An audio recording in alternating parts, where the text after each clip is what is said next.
Hello my dear students and welcome back. आज के class में हम कंटिन्यू करेंगे अपना सब्जेक्ट बिजनेस रेगुलेटरी फ्रेमवर्क, जिसके अंदर हम पढ़ रहे थे सेल ऑफ गुड्स एक्ट 1930। उसके अंदर लास्ट क्लासेस में हम काफी सारे टॉपिक्स ऑलरेडी पढ़ चुके थे। आज हम पढ़ेंगे अबाउट अनपेड सेलर। नाम से पता चल रहा है अनपेड सेलर का मतलब होता है वो सेलर जो सामान तो बेच दिया है लेकिन अभी तक उसको पैसा मिला नहीं है। नाम से पता चल रहा है अनपेड, मतलब वो सेलर जिसको पैसा मिला नहीं है। That is called as unpaid seller. That seller is called as unpaid seller.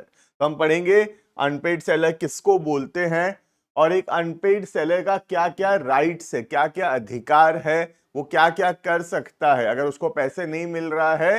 तो what are the steps that the unpaid seller can take, वो हम लोग पढ़ेंगे। क्लियर है? स्टार्ट करते हैं। देखना, according to section 45 subsection 1 of the sale of goods act 1930, the seller of goods is deemed to be unpaid seller when. तो एक सेलर को अनपेड सेलर कब बोला जाएगा? व्हेन, पहला, the whole of the price has not been paid. जब हमको पूरा पैसा नहीं मिला है, जितना रुपया में हम सामान बेचे थे उतना रुपया अभी तक नहीं मिला है। सोच लो हम 10,000 में सामान बेचे थे, पूरा 10,000 रुपया अभी तक नहीं मिला है, तो हम हमारे को क्या बोलेंगे? अनपेड बोलेंगे। या फिर when a bill of exchange या कोई check has been received as conditional payment and the condition on which it was received has not been fulfilled by reason of dishonor of the instrument। तो basically कोई bill of exchange था या कोई check मिला था हमको buyer से और वो बिल ऑफ एक्सचेंज या वो चेक जो है वो डिसऑनर हो गया है, राइट? तो हमको पैसा नहीं मिला, इसका मतलब so we are called as a unpaid seller. Clear है? तो अनपेड सेलर कब बोला जाएगा? पहला, अगर पूरा पैसा नहीं मिलता है then we are called as the unpaid seller. और दूसरा, कोई चेक मिला था, कोई नेगोशिएबल इंस्ट्रूमेंट मिला था या कोई बिल रिसीवेबल था और उसका पैसा ड्यू डेट के दिन नहीं मिला, then we are called as a unpaid seller. Clear है? Example, X sold certain goods to Y for 50,000, Y paid 40,000। पूरा पैसा नहीं मिला, ये तो पार्टली मिला क्योंकि हम तो 50,000 में सामान बेचे थे और पैसा कितना मिला? सिर्फ 40,000। तो इसका मतलब पूरा पैसा नहीं मिला, तो हमको क्या बोला जाएगा? We are called as a unpaid seller. Clear है? तो अगर हमको पूरा पैसा नहीं मिलता है, देखो थोड़ा पैसा मिलना इज नॉट सफिशिएंट, पूरा पैसा मिलना चाहिए। अगर 50,000 में सामान बेचे तो पूरा का पूरा 50,000 रुपए मिलना चाहिए। अगर पूरा 50,000 नहीं मिलता है then we are called as a unpaid seller. Clear है? Next, He sold some goods to R for 60,000 and received a check for the full price. On presentment, the check was dishonored. तो हम सामान बेचे और सामान बेचे तो हमको चेक मिला। अब ड्यू डेट के दिन या सोच लो चेक को हम उसी दिन बैंक में लगाए और बैंक में जो है वो चेक डिसऑनर हो गया, मतलब बाउंस हो गया, हमको चेक का पैसा नहीं मिला, then we are called as a unpaid seller. Clear है?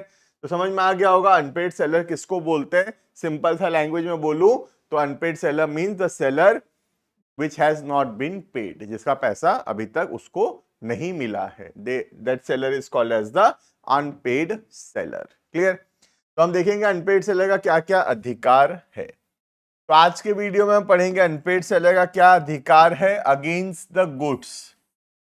दो टाइप का अधिकार होता है। जो अनपेड सेलर है ना, उसका दो टाइप का राइट्स है। एक है राइट्स अगेंस्ट द गुड्स, जो कि हम आज के क्लास में पढ़ रहे हैं, और दूसरा है बायर के खिलाफ वो क्या कर सकता है, राइट अगेंस्ट द बायर। ये हम लोग नेक्स्ट वीडियो में कवर करेंगे। क्लियर है? तो अनपेड सेलर के अंदर दो प्रकार का राइट्स पढ़ेंगे, rights against the goods and rights against the buyer. Right, आज हम स्टार्ट कर रहे हैं राइट अगेंस्ट द गुड्स। ठीक है? तो राइट अगेंस्ट द गुड्स के अंदर तीन है, ये तीनों अभी हम लोग पढ़ने वाले हैं। ठीक है? तो राइट अगेंस्ट द गुड्स जो है वो तीन प्रकार का राइट्स देता है अगेंस्ट द गुड्स, और फिर बायर के अगेंस्ट जो राइट्स है वो हम लोग नेक्स्ट वीडियो में कवर करेंगे। क्लियर है? तो समझ में आ गया होगा आज क्या पढ़ रहे हैं हम। आज हम पढ़ रहे हैं राइट्स अगेंस्ट द गुड्स। तीन तो राइट्स है, ये तीनों अभी हम पढ़ेंगे। क्लियर है? स्टार्ट करते हैं। पहला, सेलर्स लियन या राइट ऑफ लियन भी बोलते हैं इसको, ठीक है। The unpaid seller of the goods who is in possession of the goods, जिसके पास गुड्स है, वो सेलर जो सामान तो बेच चुका है लेकिन गुड्स अभी भी उसी के पास है, entitled to retain the possession, वो सामान अपने पास रख सकता है जब तक उसको पैसे नहीं मिल जाता, until the amount is received। Clear है? तो इसका मतलब क्या देखना, जैसे ए बी को सामान बेच दिया था, ठीक है, A has sold goods to B. अब कौन ओनर कौन है? बी इज द ओनर, क्योंकि बी को हम सेल कर चुके हैं तो बी ओनर बन चुका है। लेकिन गुड्स जो है अभी भी लेट से ए के पास है, A is in possession of the goods, A के पास क्या है? गुड्स का पोजेशन है। ए अभी भी गुड्स अपने पास रखा है, बी को दिया नहीं था। अब पता चला बी पैसे नहीं दे रहा है, तो क्या हम सामान देंगे बी को? भले ही बी ओनर क्यों ना हो, भले ही हमसे खरीद क्यों ना चुका हो, लेकिन पैसे नहीं दे रहा, इसीलिए हमारे पास अधिकार है कि हम ये सामान को अपने पास रख सकते हैं। इसको बोलते हैं sellers lien, also called as right of lien। Clear है? तो right of lien simply means that कि हम सामान तो बेच चुके हैं लेकिन सामान अभी भी अगर हमारे पास है, we are in possession of the goods, तब वो सामान हम अपने पास रख सकते हैं, हम ये सामान बायर को नहीं देंगे। क्लियर है? देखना, where the goods have been sold, ये कंप्लीट हुआ, ठीक है। Where the goods have been sold without any stipulation as to credit, हम सामान बेचे थे और हम कुछ उधारी नहीं दिए थे, तो उधारी में हम बेचे ही नहीं थे, हम तो कैश में बेचे थे, तो सामान बेचे उसी समय पैसा मिल जाना चाहिए। अगर पैसा उसी समय नहीं दे रहा है तो क्या सामान दोगे? क्या नहीं देंगे, सामान अपने पास रख के रखेंगे, ठीक है।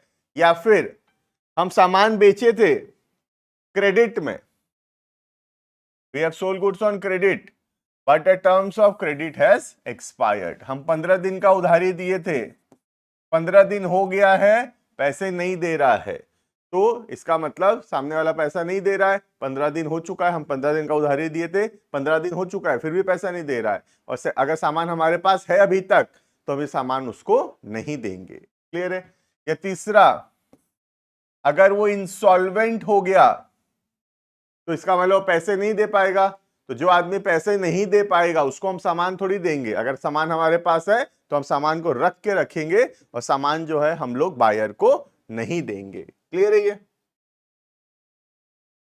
नेक्स्ट टॉपिक है टर्मिनेशन ऑफ लियन।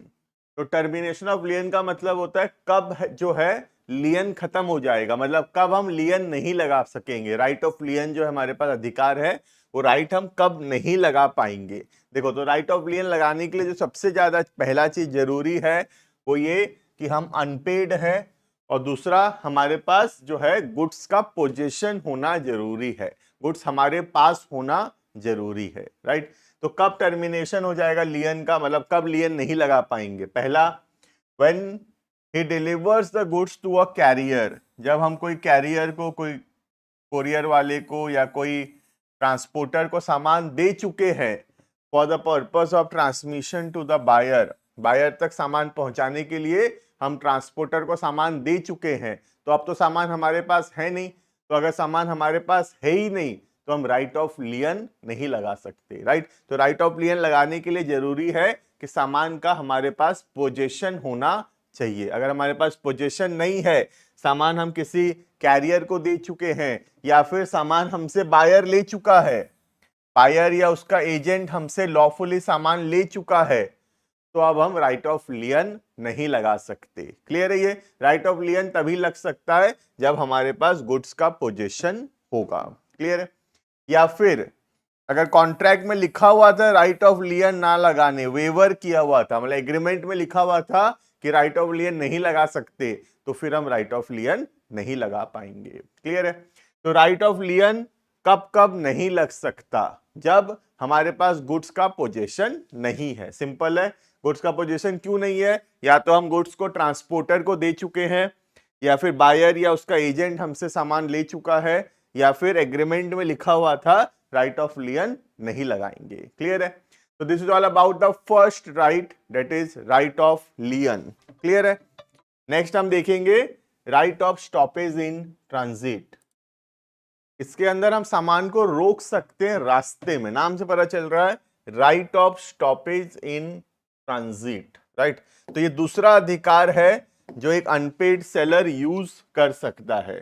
पहला अधिकार है कि अगर सामान हमारे पास है तो हम सामान को जाने नहीं देंगे, सामान को रोक के रखेंगे, बायर को सामान का डिलीवरी नहीं देंगे। This is right of लियन। ठीक है? अब सोचो कि सामान हमसे निकल चुका है, हम सेलर हैं, सामान हमसे निकल चुका है, रास्ते में जा रहा है सामान। ठीक है? रास्ते में सामान जा रहा है, किसके पास? बायर के पास। और रास्ता में अभी सामान कहां पर है? सामान अभी रास्ते में है। ठीक है? और हमको पता चलता है कि जो बायर है वो इंसॉल्वेंट हो गया है, बायर इज इंसॉल्वेंट, बायर पैसा नहीं दे पाएगा। तो हमको क्या करना चाहिए? हमको रास्ते से ये सामान जो है वापस मंगवा लेना चाहिए। क्लियर है? इसको बोलते हैं right of stoppage in transit, मतलब रास्ता में जाता हुआ सामान को रोक लेना चाहिए। क्लियर है? तो जहां पे राइट ऑफ लियन खत्म होता है वहीं से शुरू होता है right of stoppage in transit, क्योंकि अगर हमारे पास सामान है तो राइट ऑफ लियन लगाएंगे, अगर सामान अभी रास्ते में है तो right of stoppage in transit लगाएंगे। लेकिन अगर सामान बायर तक पहुंच चुका है तो हम ना राइट ऑफ लियन लगा सकते हैं ना right of stoppage in transit लगा सकते हैं, दोनों नहीं लग सकता। क्लियर है? तो right of stoppage in transit के लिए क्या जरूरी है? सामान जो है वो रास्ते में होना चाहिए। क्लियर है? देखना, subject to the provisions of this act, when the buyer of the goods became insolvent, जब बायर इंसॉल्वेंट हो गया है, the unpaid seller who has parted with the possession of the goods has the right of stopping them in transit। तो हमारे पास अधिकार है कि हम रास्ते में सामान रोक सकते हैं। That is to say, he may resume possession या he may regain possession। इसको क्या बोलते हैं? regain possession या resume possession। और जो हम पहले राइट ऑफ लियन पढ़े उसको बोलते हैं रिटेन पोजेशन। ठीक है?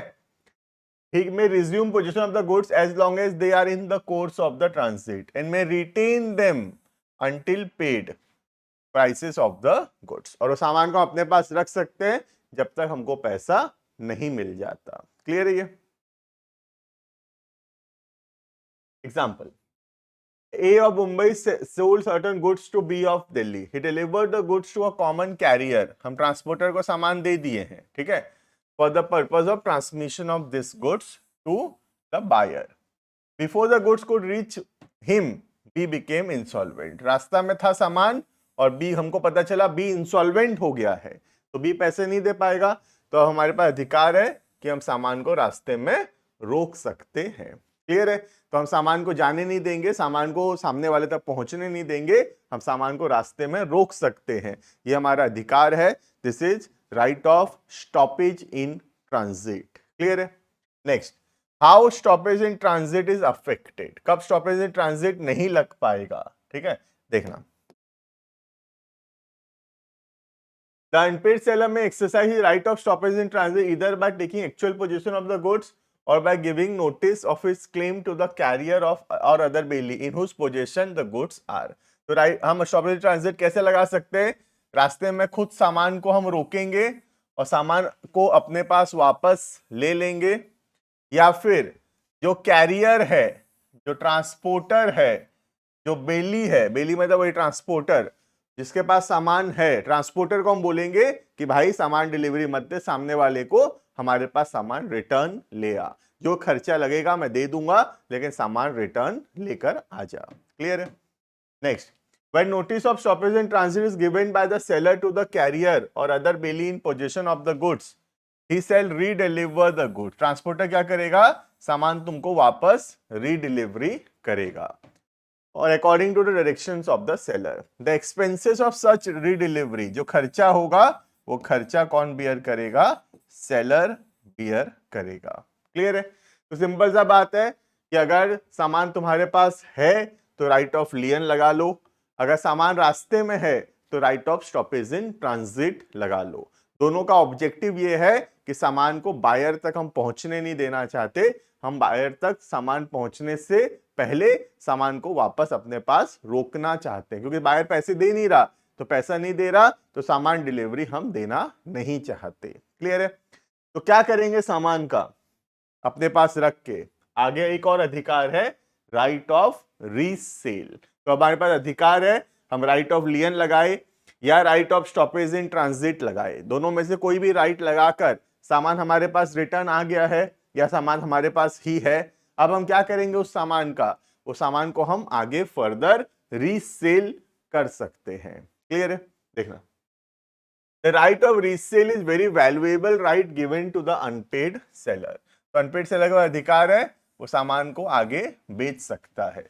In the absence of this right the unpaid sellers other rights against the goods that is lien, जो हम पहले पढ़े, और स्टॉपेज इन ट्रांजिट, ये दोनों कुछ काम का नहीं होता अगर राइट ऑफ रीसेल नहीं होता तो। ऑब्वियस सा बात है, सामान अपने पास रख के करोगे क्या अगर हमारे पास उसको बेचने का अधिकार नहीं है तो। क्लियर है? तो सामान अपने पास है, राइट ऑफ लियन, सामान हमारे पास नहीं था लेकिन हम वापस ले आए रास्ता से, right of stoppage in transit. दोनों करने के बाद सामान हमारे पास आ गया है, अब हम क्या करेंगे सामान का? इसको आगे रीसेल कर सकते हैं। क्लियर है? Because this rights only entitle the unpaid seller to retain the goods until paid by the buyer. The unpaid seller can exercise the right of resale the goods under following condition. तो ये condition में हम सामान जो है resale कर सकते हैं। ठीक है? कब कब? पहला, where the goods are of perishable nature, जब गुड्स ऐसा है जो खराब हो जाता है, तो खराब हो जाएगा, 4 दिन रखेंगे सामान खराब हो जाएगा। मिल्क है, सोच लो, पनीर है, ठीक है, मिठाई है, खराब हो जाएगा ये तो रखने से, सामने वाला तो पैसा दे नहीं रहा, हम क्या करें सामान का? हम इसको किसी और को सेल कर सकते हैं। Right? In such a case the buyer need not be inform, buyer को बताने का भी जरूरत नहीं है, हम डायरेक्टली सामान जो है रीसेल कर सकते हैं। क्लियर है? Where he give notice to the buyer of his intention to resell the goods, if after the receipt of such notice the buyer fails, हम बायर को बोले थे पैसा दे दे वरना हम सामान किसी और को दे देंगे, लेकिन बायर फिर भी पैसा नहीं दिया, अब हम क्या कर सकते हैं? हम किसी और को रीसेल कर सकते हैं। क्लियर है? तो अगर पेरिशेबल गुड्स है तो नोटिस लेने का भी जरूरत नहीं है, सीधा बेच सकते हो। लेकिन अगर नॉन पेरिशेबल गुड्स है तो हम बायर को नोटिस देंगे कि भाई देख पैसा दे दे वरना किसी और को दे देंगे सामान, फिर भी बायर पैसा नहीं दे रहा, अब हम क्या करेंगे? किसी और को सामान रीसेल करेंगे। क्लियर है? अब रीसेल करने से अगर हमको लॉस हुआ, तो ये पैसा हम किससे मांगेंगे? एज डैमेजेस हम बायर से मांग सकते हैं। बायर की वजह से लॉस हुआ, बायर बोला था खरीदूंगा, नहीं खरीदा, इसीलिए हमको कम प्राइस पे बेचना पड़ा। जैसे मैं बायर को बोला था 1000 रुपए किलो में खरीदेगा बायर, ठीक है, बायर तो खरीदा नहीं 1000 में, क्योंकि बायर नहीं खरीदा तो हम किसी और को बेचे 900 में, तो 100 का नुकसान हुआ, ये 100 रुपए हम बायर से क्लेम कर सकते हैं। ठीक है?